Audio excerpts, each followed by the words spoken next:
नमस्कार दोस्तों, आप सभी का स्वागत है आपके अपने YouTube चैनल ज्ञान स्टडी 93 पर।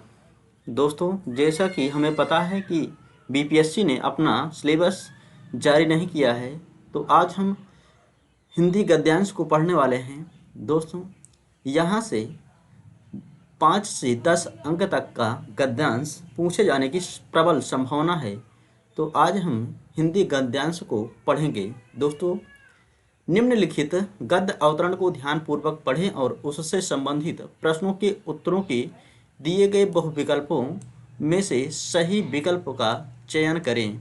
दोस्तों, तो चलो हम पढ़ते हैं पहले गद्यांश को ध्यान से, उसके बाद इससे संबंधित क्वेश्चन आंसर करेंगे। कवि वाणी के प्रसार से हम संसार के सुख दुख, आनंद क्लेश आदि का शुद्ध स्वार्थमुख रूप में अनुभव करते हैं।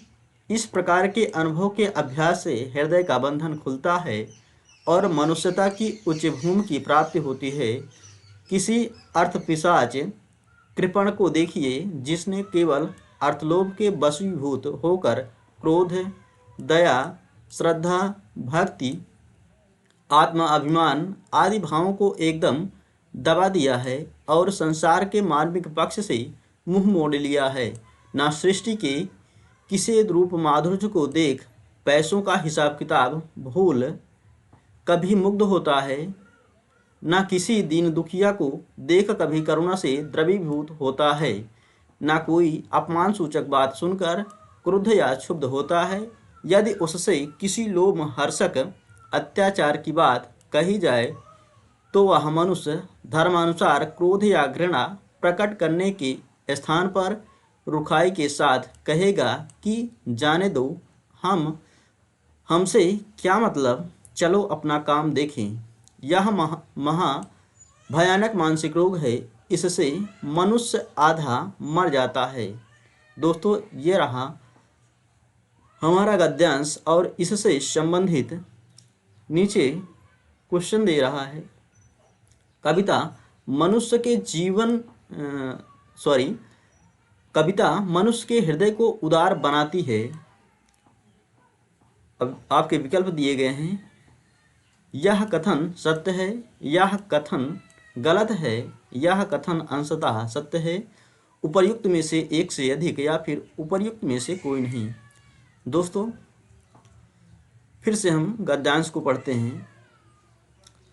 कवि वाणी के प्रसार से हम संसार के सुख दुख, आनंद क्लेश आदि का शुद्ध स्वार्थमुख रूप में अनुभव करते हैं। इस प्रकार के अनुभव के आभास से हृदय का बंधन खुलता है और मनुष्यता की उच्च भूमि की प्राप्ति होती है। तो दोस्तों, ये क्वेश्चन जो दिया गया है, बिल्कुल यह कथन कविता के बारे में सही है। तो इसका सही विकल्प हो जाएगा विकल्प ए, यह कथन बिल्कुल सत्य है। दूसरा प्रश्न है, लोभी व्यक्ति का भाव जगत संकुचित हो जाता है।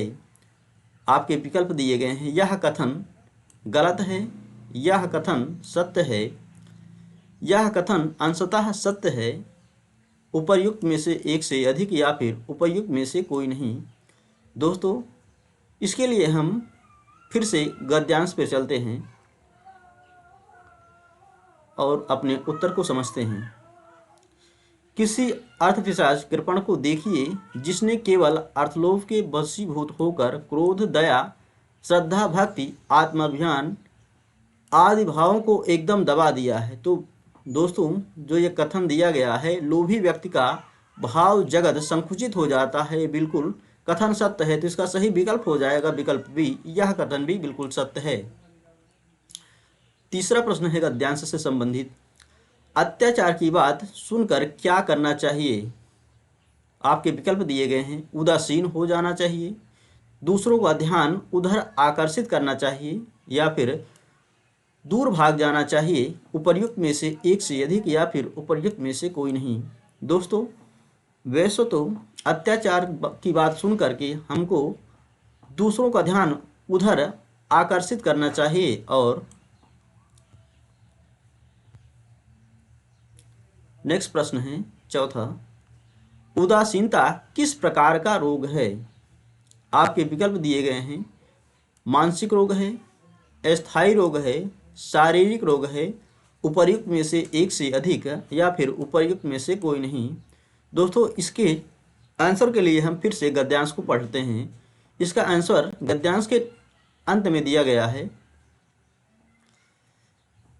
यह महाभयानक मानसिक रोग है। तो दोस्तों इसका सही विकल्प हो जाएगा उदासीनता एक मानसिक रोग माना गया है। तो इसका सही विकल्प हो जाएगा विकल्प ए, मानसिक रोग है। पांचवा और अंतिम प्रश्न है, कवि वाणी से जीवन निर्वाह करना कहाँ तक संभव है। दोस्तों इसका विकल्प सही हो जाएगा विकल्प ए, कुछ लोगों के लिए संभव है, बस सभी लोगों के लिए तो संभव नहीं कहा जा सकता है। तो इसका सही विकल्प हो जाएगा विकल्प ए, कुछ लोगों के लिए यह संभव है। बस आज के लिए इतना ही दोस्तों, मिलते हैं नेक्स्ट वीडियो में। Thank you so much.